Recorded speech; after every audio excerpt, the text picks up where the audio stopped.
us to exercise our compassion. In fact, in Luke 6:36, Christ commands that we be compassionate as God is compassionate. When we reach out in compassion to other people, particularly to strangers, we begin to reach our full potential as human beings. When we reach out in compassion to other people, especially strangers, we begin to fulfill God's hope for our lives. God intended from the beginning for us to be a compassionate, united people.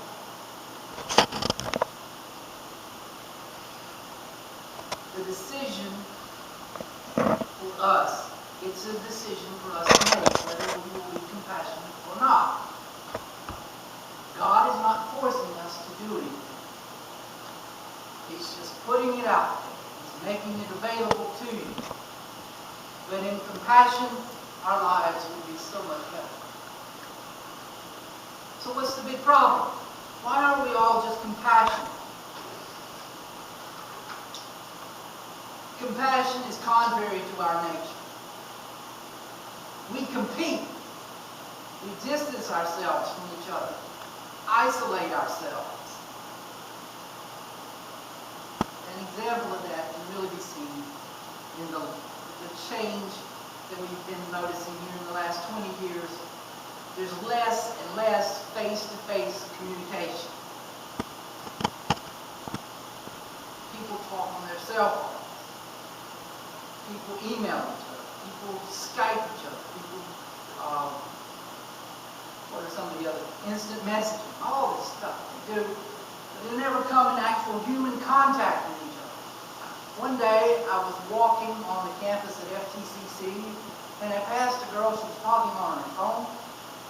And about 50 yards later, I passed another girl, and she was talking on her phone, and I realized they're talking to each other. What's the big idea? Get face to face. Relate to each other.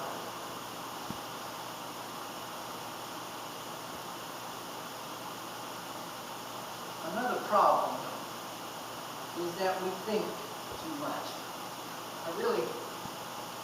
This thought actually came to me just a few minutes before I came in here. I heard a song on the radio. Does anybody love anybody?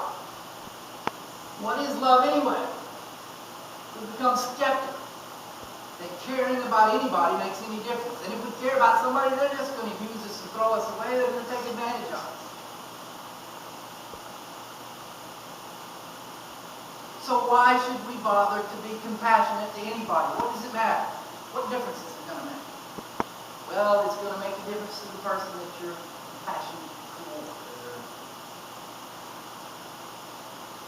Essential to answering God's call to compassion is to learn to put the self aside. I have a little lady at my church. That's what she always says to everything I say. Put self aside. And that is so hard to do. And I will readily admit to you that I have narcissistic tendencies. Glenn's number one. It's the first person I'm worried about in the morning. How's he doing? But there is a world full of people out there. And Mike, I'm talking to you because you're going to encounter a lot of them at the hospital. There's a world full of people out there that are struggling to get a hold of things. They are saying to themselves, they are struggling with God, literally, and they are saying to themselves, I think I love you, but I'm not sure. I need help. And that is where God calls us. He calls us to a compassionate life. To help those people that are crying out and saying, I think I love you. Lord, help me believe.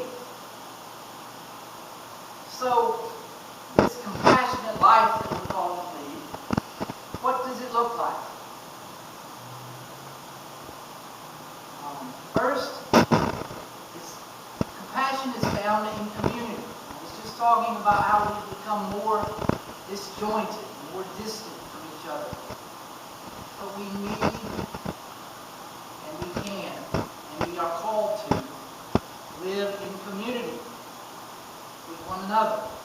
When we live in community, we learn humility. We recognize that we're not the only ones on earth. We recognize who we really are. Imperfect people, vulnerable sinners who fail and who need God's grace daily. And when I first wrote this, I stopped there. Daily. And then I added hourly. And then I realized, for me personally, it's about every minute.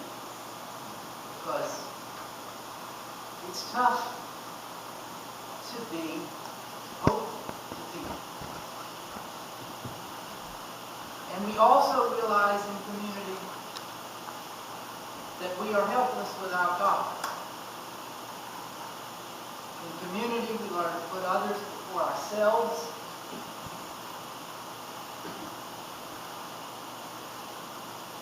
In community, we can learn to, and this is difficult, to step out of our comfort zone, to discover the needs of others as well as our own weaknesses. You know, if we just stay on our street and stay at our house, we're going to think that we're okay, we're doing great. Look around, I got all this stuff, and I got this great house, and I got a boat, and I got a swimming pool, and I got a house at the beach, and I got kids, and I got a wife, and everything's just great. Meanwhile, on the other side of town, there's 100 kids. We could use your help.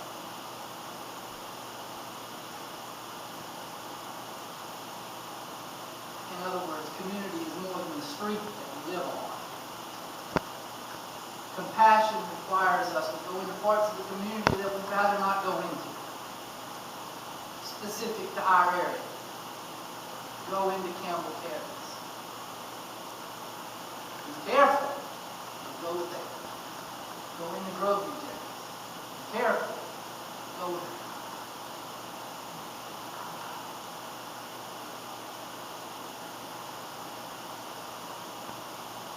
Secondly, compassion requires us to keep our eyes on God.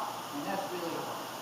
We're so busy with so many other things, work and this and that and the other, that it's hard to keep our focus on God.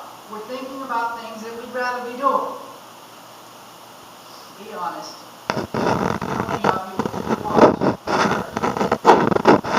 How many of you have looked at your watch since I started talking? Okay, you don't have to answer. You don't have to answer.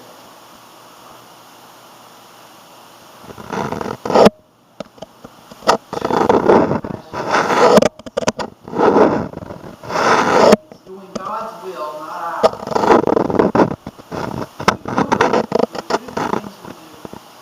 We are acting out of true compassion. We're not doing it so that we can get recognition. We're doing it because the Holy Spirit has called us to do it. And God has called us all to be compassionate.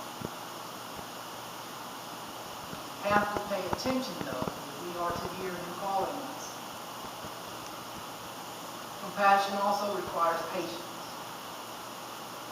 When I think of that, I say, well, if I had patience, I'd be a doctor. If I had patience, I'd be a doctor. If I had patience, I'd be a doctor. That's one.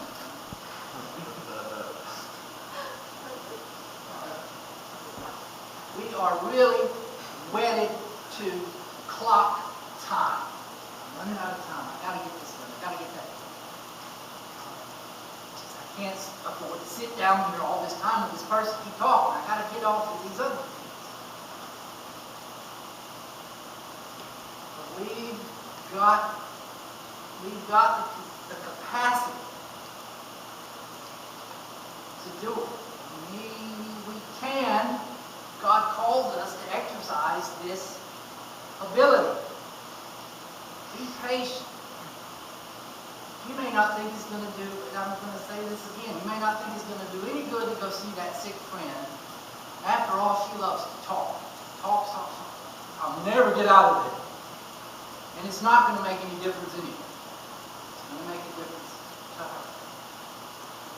And if you listen closely, you'll learn things from these old folks. I've learned a lot.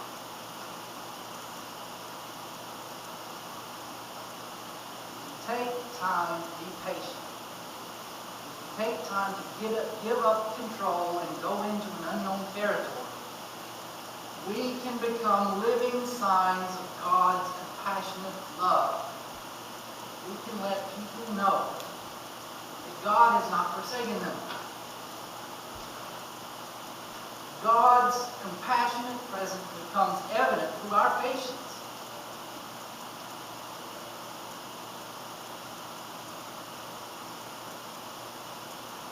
Compassion is found in simple action. Go visit this person who's been sick all these months. You don't have to say anything profound. Just sit with them.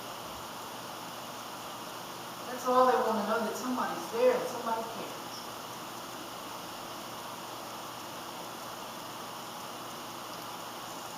Compassion requires prayer.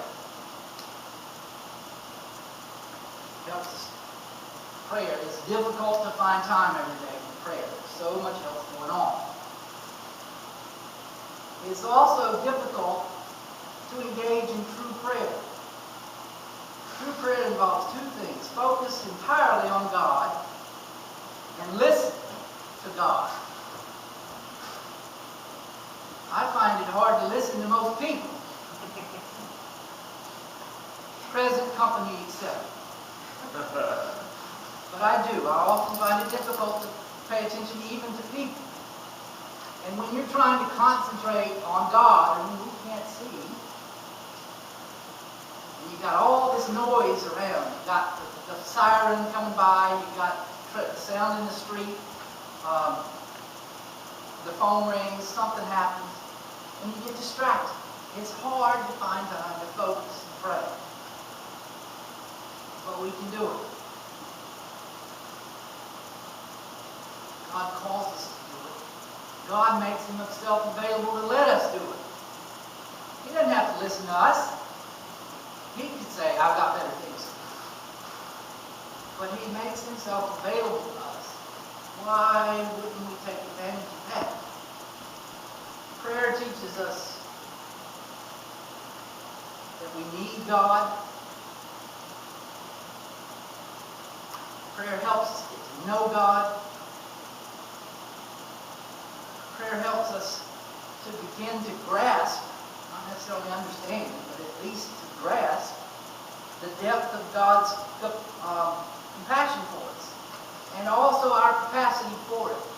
We begin to realize in praying for others, we can learn to empathize with them, just like Jesus learned to empathize with us. My experience with prayer, when I was a chaplain at Duke Medical Center, I'd have to carry that beeper. I started calling it the bat phone. You never knew when it was going to ring, and you never knew what the commissioner was going to want.